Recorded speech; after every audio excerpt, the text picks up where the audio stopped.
முதலமைச்சர் விஜயிடம் விவாகரத்து கோரி தாக்கல் செய்த வழக்கை அவரது மனைவி சங்கீதா திரும்ப பெற்றுள்ளார்.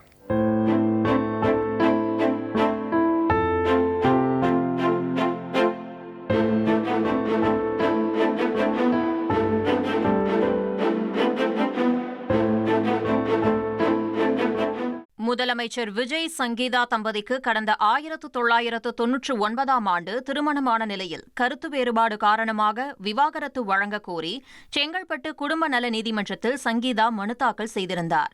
அந்த மனுவில் ஒரே வீட்டில் வசித்தாலும் 2021ஆம் ஆண்டு முதல் இருவரும் பிரிந்து வாழ்ந்து வருவதாக சங்கீதா கூறியிருந்தார். முதல்வர் விஜயுடன் நடைபெற்ற திருமணத்தை ரத்து செய்து விவாகரத்து வழங்க வேண்டும் என்றும் வழக்கு முடியும் வரை நீலாங்கரை வீட்டில் வசிக்க அனுமதிக்க வேண்டும், ஜீவனாம்சம் வழங்க உத்தரவிட வேண்டும் எனவும் கோரியிருந்தார். இந்நிலையில் இந்த வழக்கு நீதிபதி சுஜாதா முன்னிலையில் மீண்டும் விசாரணைக்கு வந்தது. காணொலி வாயிலாக ஆஜரான சங்கீதா இந்த வழக்கை மேற்கொண்டு நடத்த விரும்பவில்லை என்றும் திரும்பப் பெற அனுமதிக்குமாறும் கேட்டுக் கொண்டார்.